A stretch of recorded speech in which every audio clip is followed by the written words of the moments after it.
Again जो मैंने कल को आपको इंट्रोडक्शन दे दिया था वेक्टर्स का, दोबारा से समझ लीजिए। वेक्टर का मतलब मैंने क्या बताया था, vectors are those physical quantity which have magnitude as well as direction. ठीक है, इसमें मैग्नीट्यूड भी होता है और डायरेक्शन भी होता है। वेक्टर्स के एग्जांपल क्या क्या होते हैं, डिस्प्लेसमेंट, वेलोसिटी,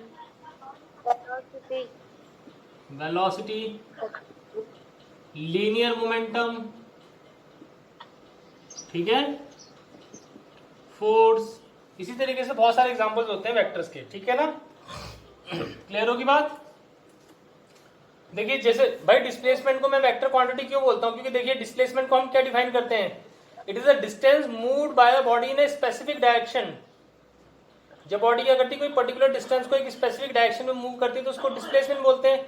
तो हम वहां पे एक डायरेक्शन को स्पेसिफाई कर रहे हैं ना, या तो हम क्या बोलते हैं, it is the shortest straight line path, shortest straight line path. जब बेटा हम स्ट्रेट लाइन की बात करते हो तो बेटा स्ट्रेट लाइन में भी हमारी डायरेक्शन क्या होती है, फिक्स्ड होती है। तो इसलिए क्या होता है, displacement is a vector quantity. ठीक है ना। अब देखिए किसी वेक्टर को हम क्या करते हैं, किसी भी लेटर से, किसी सिंगल लेटर से रिप्रेजेंट करते हैं। जैसे मान लीजिए कोई भी लेटर ए है, उससे रिप्रेजेंट कर दिया मैंने किसी वेक्टर को, उसमें साथ में क्या लगा देता हूं, मैं एरो लगा देता हूं। क्योंकि मैंने बोला है कि डायरेक्शन को इंडिकेट करने का सबसे सिंपल तरीका क्या होता है, एरो। तो मैं किसी भी वेरिएबल के ऊपर क्या कर दूंगा, एक इस तरह से क्या कर दूंगा, एरो लगा दूंगा। दैट मीन्स वो क्या रिप्रेजेंट कर रहा है, एक वेक्टर को रिप्रेजेंट कर रहा है। अब जैसे मान लीजिए मैं फोर्स की बात करता हूँ, मुझे पता है फोर्स को एफ से डिनोट करते हैं, तो मैंने ऊपर क्या कर दिया, वेक्टर का साइन लगा दिया। That means it is representing a force. मान लीजिए मैं वेलोसिटी के ऊपर इस तरह से वेक्टर का साइन लगा देता हूँ, तो वो किसको रिप्रेजेंट कर रही है, वेलोसिटी वेक्टर को रिप्रेजेंट कर रही है। मैं एक्सेलरेशन के ऊपर ए का साइन लगा, ये एरो लगा दूंगा, तो दैट मीन्स ये किसको रिप्रेजेंट कर रहे हैं, एक्सेलरेशन वेक्टर को। ठीक है ना। अब अगली चीज आता है, भाई कोई भी आपको पता है वेक्टर क्वांटिटी में मैग्नीट्यूड तो होता ही है, तो किसी भी वेक्टर क्वांटिटी के मैग्नीट्यूड को कैसे रिप्रेजेंट करते हैं। मैंने कल को भी आपको बोला था कि जैसे सपोज ये वेक्टर एफ है, इसमें हम इसको इस तरह से लगा देंगे, इसको बोलते हैं मॉडुलस। क्या बोलते हैं इसको, modulus, modulus of vector F. तो वेक्टर एफ के मॉडुलस का मतलब होता है इसका magnitude. What is modulus, magnitude of a vector. Clear होगी बात बेटा। What is modulus? It is the magnitude of a vector. तो बेटा वेक्टर के मैग्नीट्यूड को सिंपली, जैसे मान लीजिए ये वेक्टर एफ था, इसके मॉडुलस मैग्नीट्यूड को इस तरह से रिप्रेजेंट करेंगे मॉड एफ से, या सिंपली बेटा एफ से भी रिप्रेजेंट कर सकते हैं। ये दोनों ही क्वांटिटी क्या रिप्रेजेंट कर रहे हैं, both this quantities are representing magnitude only. Okay, magnitude represent कर रही है वेक्टर का। अब मैंने अगली बात बताई थी आपको बेटा, टाइप्स ऑफ वेक्टर। क्या क्या टाइप्स बताए थे, बोलो, tell me what are the types of vector. आपने इक्वल वेक्टर, अपोजिट वेक्टर्स। तो देखो सबसे पहले इक्वल वेक्टर क्या होता है, two or more vectors are said to be equal vector if they have same magnitude and same direction. जैसे ये डायरेक्शन और सेम मैग्नीट्यूड, दो या दो से ज्यादा भी हो सकते हैं बेटा, कोई तीसरा वेक्टर सी भी तो हो सकता है। ठीक है ना। Yes sir. तो हम क्या लिखेंगे, वेक्टर ए इक्वल टू क्या लिखेंगे, वेक्टर बी। दोनों क्या होंगे, वेक्टर सेम होंगे, और इन दोनों का जो मॉड होगा, इन दोनों का मॉड भी क्या होगा, बराबर होगा। तो मॉड को मैंने बोला था सिंपली ए और बी से भी रिप्रेजेंट कर सकते हैं, तो ए इक्वल टू बी या mod A equal to mod B. Okay बेटा, and vector A equal to vector B. फिर दूसरी बात बताया था मैंने इसमें, नेगेटिव या अपोजिट वेक्टर। सेकंड थिंग क्या था, नेगेटिव वेक्टर्स या अपोजिट वेक्टर। तो सपोज दिस इज वेक्टर ए और इसके अपोजिट ही मैंने क्या बना दिया, वेक्टर बी। तो मैं लिखूंगा vector A is minus of vector B, और मैं ये भी लिख सकता हूँ vector B is minus of vector A. ठीक है, ठीक है बेटा। और अगली बात क्या है कि इन दोनों का लेकिन मैग्नीट्यूड तो सेम होगा ना बेटा, mod A will be equal to mod B. जैसे मैंने समझाया था कि सपोज आकांक्षा हिमज्योति से क्लॉक टावर तक जाती है और गरिमा क्लॉक टावर से हिमज्योति तक जाती है, तो दोनों की डायरेक्शन तो क्या होंगी, अपोजिट होंगी, लेकिन जो दोनों डिस्टेंस कवर करेंगी वो क्या करेंगी, सेम कवर करेंगे। तो मैग्नीट्यूड तो सेम रहेगा लेकिन डायरेक्शन अपोजिट होगी। तो mod A equal to mod B या ए इक्वल टू सिंपली क्या लिख देंगे हम, बी लिख देंगे। अब देखिए बेटा इसके अलावा और भी कई सारे वेक्टर्स होते हैं। यूनिट वेक्टर मैंने बताया था, लेकिन यूनिट वेक्टर से पहले मैं जरा जो कुछ आलतू फालतू वेक्टर है उनको डिस्कस कर देता हूँ। एक होता है को इनिशियल वेक्टर। पहला वेक्टर। बेटा एक मिनट रुक जाओ, को इनिशियल वेक्टर, ठीक है। पहले को इनिशियल वेक्टर के बारे में मैं बताता हूँ, यूनिट वेक्टर के बारे में हम आगे डिस्कस करेंगे। को इनिशियल वेक्टर का मतलब होता है बेटा two or more vector having same initial point. अगर जो मान लीजिए दो या दो से ज्यादा वेक्टर का स्टार्टिंग पॉइंट या इनिशियल पॉइंट सेम है, जैसे मैंने बोला ये है वेक्टर ओपी, ये वेक्टर ओपी है, ये है वेक्टर ए के बराबर, और ओ पॉइंट से एक कोई दूसरा वेक्टर शुरू हो रहा है वेक्टर ओ एस, ये है वेक्टर बी के बराबर। तो देखेंगे आप, ये देखेंगे कि जो वेक्टर ए है और जो वेक्टर बी है दोनों का जो स्टार्टिंग पॉइंट है वो क्या है, सेम है।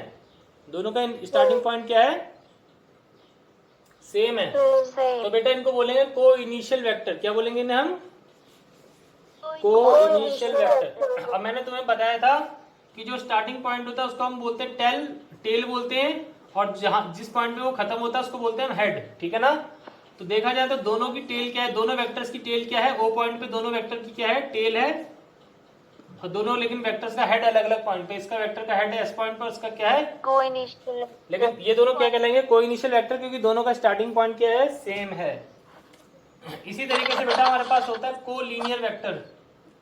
क्या होता है हमारे पास, कोलिनियर वेक्टर। कोलिनियर वेक्टर का मतलब होता है बेटा these are the vector having equal or unequal magnitude acting along the same parallel line. मान लीजिए जैसे ये वेक्टर ए है, ये वेक्टर बी है, कोई तीसरा वेक्टर क्या है, सी है। अब बेटा सपोज क्या है, इन वेक्टर्स का जो मैग्नीट्यूड है वो डिफरेंट है। इन वेक्टर्स का क्या है, मैग्नीट्यूड डिफरेंट है, but they are acting in the same parallel line. सबकी डायरेक्शन क्या है, सेम है। तो हम इनको क्या बोलेंगे, को लीनियर वेक्टर। क्या बोलेंगे हम इनको, को लीनियर वेक्टर। अब इसके बाद आता है एक बेटा को प्लेनर वेक्टर। को प्लेनर वेक्टर, को प्लेनर वेक्टर का मतलब बेटा वो वेक्टर जो कि एक ही प्लेन पे होते हैं या एक सरफेस पे होते हैं। जैसे मान लीजिए मैं कहता हूं ये एक बुक है, इस बुक का ये सरफेस है बेटा, ठीक है। इसके एक सरफेस पे मैंने ये वेक्टर ए बना दिया, ठीक है। और मान लीजिए ये वेक्टर ए है, और ये सपोज इसके सरफेस पे ही मैंने कोई दूसरा वेक्टर, इसके सरफेस पे मैंने कोई पेंसिल से कोई दूसरा वेक्टर बी बना दिया, ठीक है ना बेटा। तो जब दो या दो से ज्यादा वेक्टर एक ही सरफेस पे होंगे, जैसे मान लीजिए मैं ब्लैक बोर्ड पे सरफेस ले रहा हूं, ये है वेक्टर ए, इसके सरफेस पे एक दूसरा वेक्टर है बी, कोई तीसरा वेक्टर क्या है, सी है। तो ये जो वेक्टर्स है ये एक ही सरफेस पे हैं, तो एक वेक्टर्स क्या कहलाएंगे, these vectors are known as the coplanar vector. क्या कहलाएंगे ये, को प्लेनर। को प्लेनर का मतलब जो वेक्टर एक ही सरफेस पे होंगे, एक ही प्लेन पे होंगे, ठीक है। क्लियर होगी बात बेटा, यस सर, यस सर। ठीक है, कोई डाउट। यूनिट वेक्टर क्या होता है बेटा, यूनिट वेक्टर। यूनिट वेक्टर का मतलब क्या होता है बेटा, मैंने अ vector which is divided by its magnitude. जब हम किसी वेक्टर को उसके मैग्नीट्यूड से क्या कर देते हैं, डिवाइड कर देते हैं, तो उसके बाद जो हमें वेक्टर मिलता है उसको हम किससे डिनोट करते हैं, जो भी वेरिएबल होगा उसके ऊपर कैप लगा देंगे, ये सिंबल लगा देंगे कैप, ठीक है ना।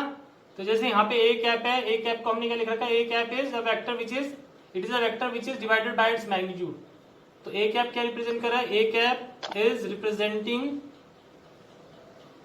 Representing a unit vector.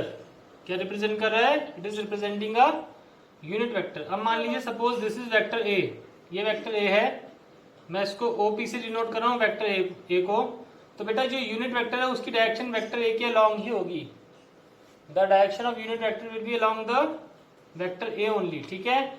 अब देखिए मैंने आपको कल को एक और चीज बताई थी कि जैसे सपोज ये वेक्टर ओपी है, ये है वेक्टर ए की बराबर। अगर सपोज मैंने इसके लॉन्ग यूनिट वेक्टर ले लिया आर, क्या ले लिया मैंने इसके लॉन्ग यूनिट वेक्टर आर, तो डेफिनेशन के long according unit vector R किसकी बराबर होगा, अगेन ये किसकी बराबर होगा, vector A divided by its magnitude, ठीक है बच्चों। तो कहने का मतलब है हम यूनिट वेक्टर को किसी से भी रिप्रेजेंट कर सकते हैं। अब देखिए जो इस इक्वेशन से जो वेक्टर ए हो जाएगा वो किसकी बराबर हो जाएगा, ए into unit vector are.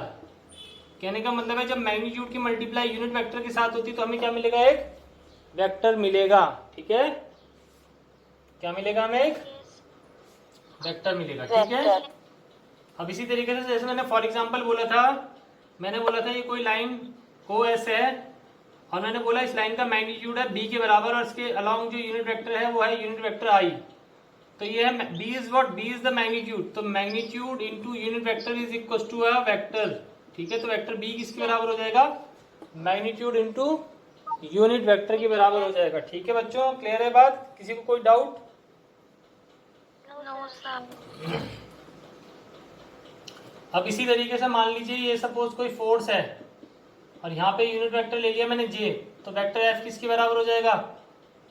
Magnitude of unit force into unit vector J, okay. R. बेटा मैंने आर की जगह जे ले लिया यूनिट वेक्टर, तो magnitude into unit vector is equal to a,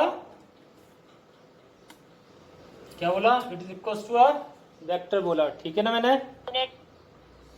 yes sir. और जो मैंने बताया था, जैसे मान लीजिए मैंने बोला था, चलिए अभी जब वो ऑर्थोगोनल यूनिट वेक्टर बताऊंगा उसमें आपको मैं डिस्कस करूंगा। अब इसमें एक चीज आता है बेटा, पोजीशन वेक्टर। एक नई चीज क्या है? Position vector. बेटा पोजीशन वेक्टर का मतलब क्या होता है कि position vector of an object at any instant is a vector drawn from origin to the position of that object. कहने का मतलब क्या है? जैसे मान लीजिए ये 2 डायमेंशन स्पेस है, फॉर एग्जांपल बेटा ये एक्स एक्सिस है, ये वाई एक्सिस है। मान लीजिए कोई पार्टिकल पी पॉइंट पे है। कहाँ पे पार्टिकल? कोई पी पॉइंट पे, और ये ओरिजिन है। What is O? O is the origin and P is the position of any particle. तो बेटा मैं ओ से पी तक क्या कर लूंगा? इस लाइन को ऐसे ज्वाइन कर लूंगा। तो बेटा जो ओपी होगा ना बेटा, वेक्टर ओपी को मैं सपोज किसी वेक्टर आर के बराबर लिख देता हूँ। किसके बराबर लिख देता हूँ? किसी वेक्टर आर। Vector R. तो ये जो वेक्टर आर है इसको क्या बोलेंगे हम? Position vector. क्या बोलेंगे बेटा हम इसको? पोजीशन वेक्टर बोलेंगे, ठीक है ना बेटा। तो बेटा अलग अलग पोजीशन पे क्या होगा? अलग अलग पॉइंट पे पोजीशन वेक्टर भी क्या होगा? डिफरेंट होगा। जैसे सपोज बेटा मान लीजिए मैं इस तरह से क्या करता हूँ, ये मैं एक्स एक्सिस और ये वाई एक्सिस बनाता हूँ। एक मैंने पॉइंट लिया P, एक मैंने पॉइंट ले लिया बेटा S, ठीक है बेटा।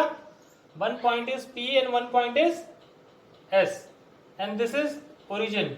O क्या है? ओरिजिन है। तो मैंने O से किसको ज्वाइन किया बेटा? मैं O से P को ज्वाइन कर लेता हूँ। मैं O से किसको ज्वाइन कर लेता हूँ? मैं O से मैं क्या कर लेता हूँ? S को ज्वाइन कर सकता हूँ। तो बेटा देखो ये पॉइंट अलग अलग है तो इनका पोजीशन वेक्टर भी अलग अलग होगा। मान लीजिए इसका पोजीशन वेक्टर है R1, इसका पोजीशन वेक्टर है R2, ठीक है ना। तो R1 इज व्हाट? R1 का मतलब हो जाएगा position vector of point P from origin O। Origin O से पॉइंट P का पोजीशन वेक्टर है R1 and what is R2? R2 का मतलब क्या हो जाएगा बेटा? It is the position vector of point S from origin O, ठीक है बेटा। क्लियर होगी बात? Is there any doubt? देखो बेटा डिस्प्लेसमेंट वेक्टर का मतलब क्या होता है? मेरी बात सुनना बच्चों जरा ध्यान से। हाँ मान लीजिए बेटा कोई ऑब्जेक्ट पहले P पॉइंट पे था, ठीक है। कोई ऑब्जेक्ट कहाँ पे था?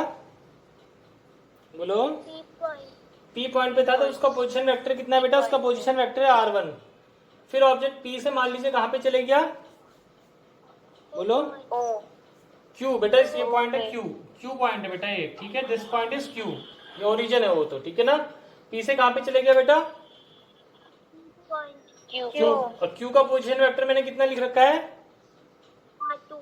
R2। तो बेटा इस फिगर में देखो ये PQ है ना बेटा, PQ, P से लेके Q तक, इस वेक्टर को मैंने डेल्टा R मान रखा है। क्या मान रखा है मैंने इसको? ये जो बेटा ट्रायंगल का सिंबल होता है ना, इसको हम डेल्टा बोलते हैं यहाँ पे। हाँ डेल्टा। तो ये है डेल्टा और ये है R, सिर्फ R के ऊपर आएगा वेक्टर का साइन। तो बेटा ये जो डेल्टा R होगा ये क्या रिप्रेजेंट करेगा? Displacement vector. क्या रिप्रेजेंट करेगा ये बेटा? Displacement vector. यानी कि डिस्प्लेसमेंट वेक्टर का मतलब होता है बेटा कि it is that vector which tells how much and in which direction an object changes its position. यानी कि डिस्प्लेसमेंट वेक्टर हमें ये बताता है कि किसी ऑब्जेक्ट ने अपनी पोजीशन को किस तरह से और किस डायरेक्शन में चेंज किया है, ठीक है बच्चों। तो जो डेल्टा आर होगा वो क्या रिप्रेजेंट करेगा बेटा? It will represent the displacement vector.